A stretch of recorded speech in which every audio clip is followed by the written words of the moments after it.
Hello everyone. Ngayon, samahan niyo ako na magluto ng dough para sa ating empanada. So, naglagay ako sa isang lalagyan na flour o harina. Bago ang lahat, hello po everyone. Don't forget to subscribe my channel. Lagyan ko po siya ng asin at ng asukal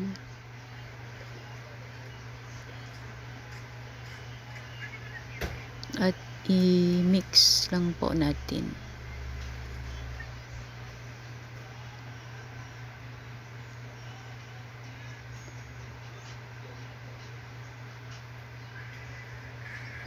I-mix lang po natin para siya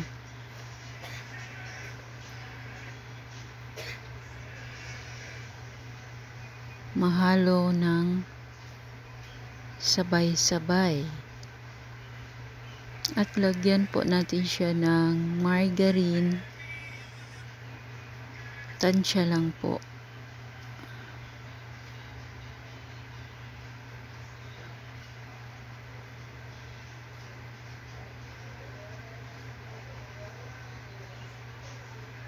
Para ang empanada po natin ay malambot at sumarap. At i-mix lang po natin siya.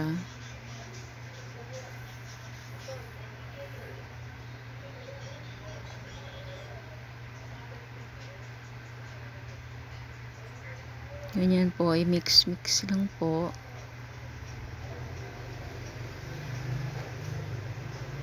Then, lagyan po natin siya ng kaunting-unti na tubig para po siya ay mabasa.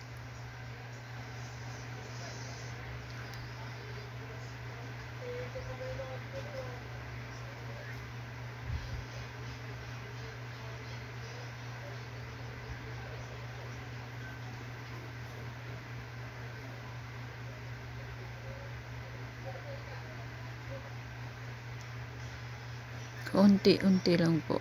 Huwag po masyadong marami. Tansya-tansya lang.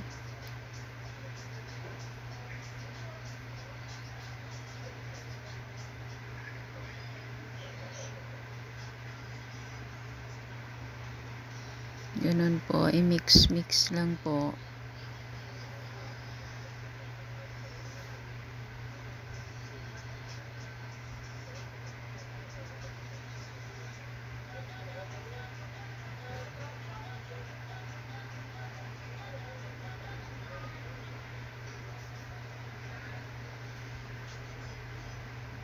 I-mix lang.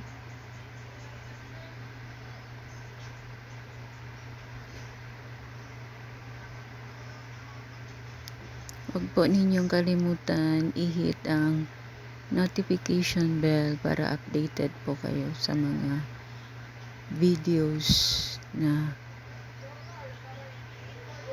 pinopost ko.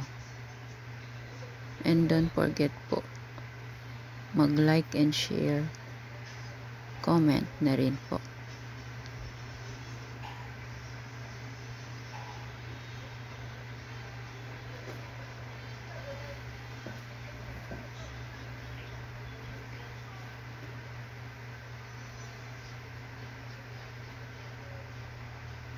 Pag mabasa na siya at na-mix na ng mabuti, pwede na po siyang gawin dough para sa ating empanada.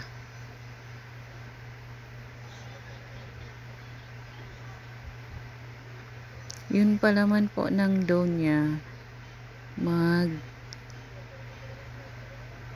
Gagawa lang po ako ng video niya kung paano po gawin ang laman ng dough po ng empanada.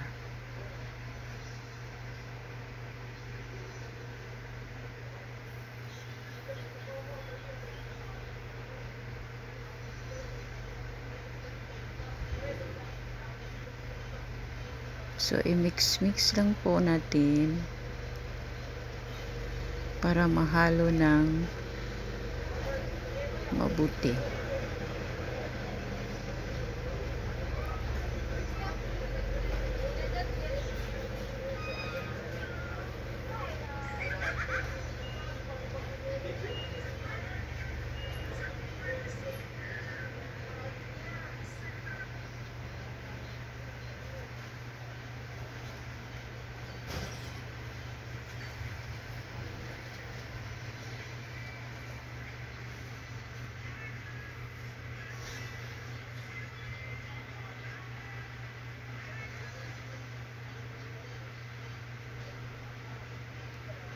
Yan po.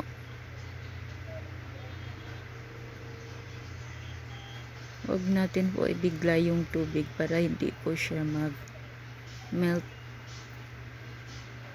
Pangit kasi ang kinalalabasan pag masyadong dami ang tubig.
So, dyan po,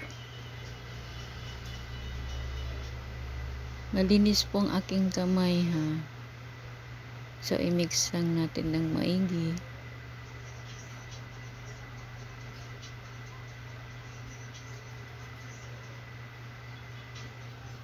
Para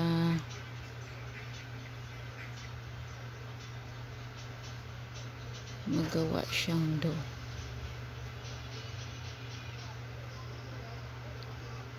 Mas maganda kasi i-mix sa kamay kesa yung sa ano.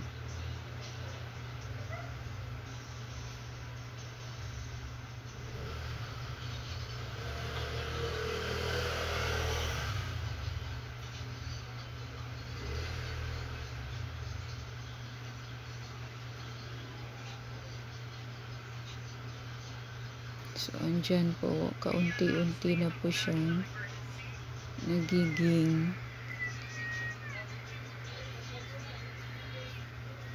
dough.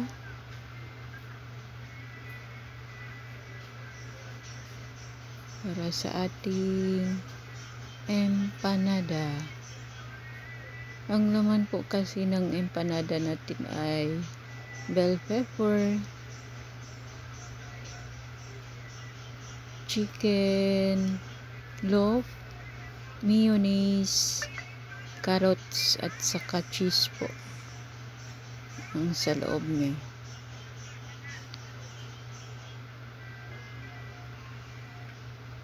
So, shout out na lang dyan sa mga subscribers ko na walang sawang sumusuporta sa channel ko po. Hello guys.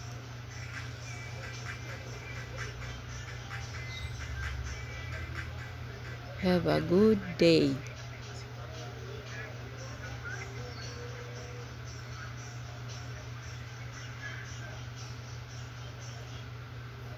So yan, nagiging dough na po siya.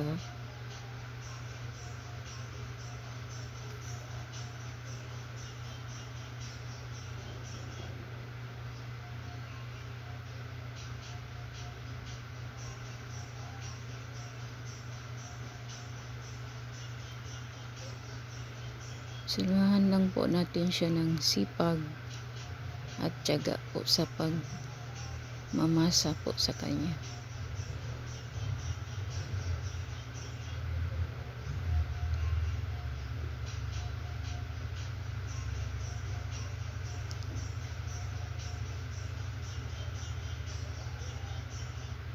So dyan, ready na po siyang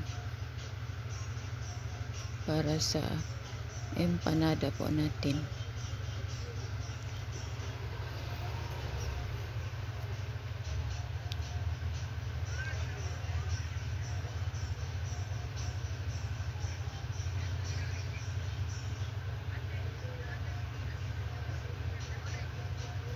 Kumukuha na po ako sa mga sangkap para gawing empanada.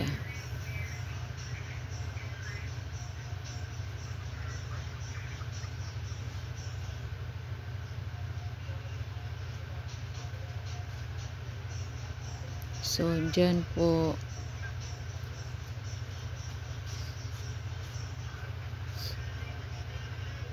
nagsisimula na po tayong gumawa ng kanyang dough. At yan po ang palaman niya sa loob.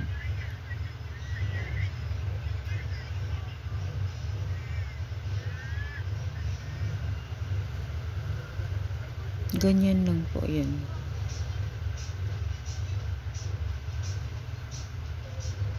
Tapos ipo-fold po yung sa dulo ng empanada na yan, yung ulo po niya, yung ganyan. Ganyan lang po siya. Guys. Paulit-ulit lang po tayo gawin po hanggang tapos po.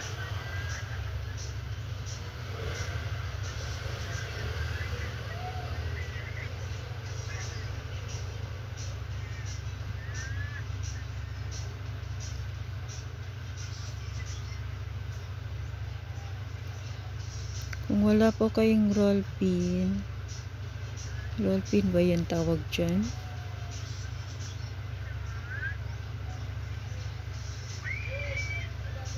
Pwede po siyang bote o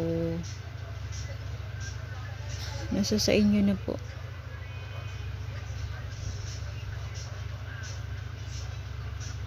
O baso ba o ano po. Basta magawa lang po siyang dough. At saka molder, kung may molder po kayo.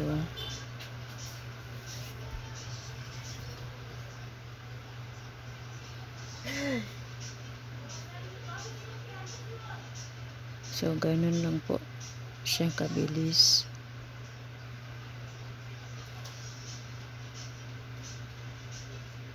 Tansyahan na lang sa paglagay ng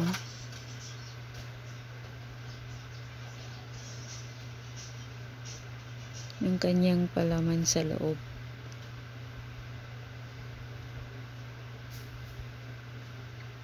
Kasi pag masyadong marami, maalat kasi.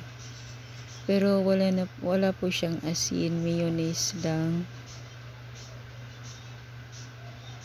ang minimix po sa kanya.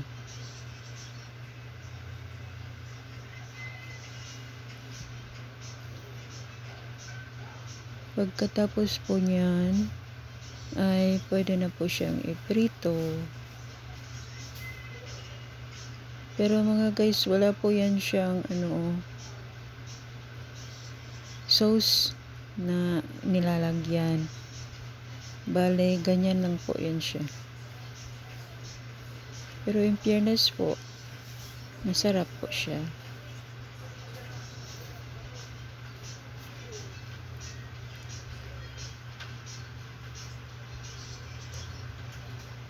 So, yun na po guys. Maraming salamat po sa panonood ng aking channel.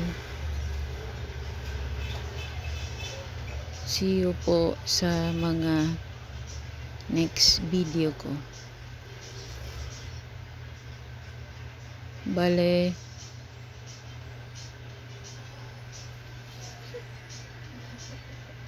shout out na lang dyan sa inyong lahat. Salamat!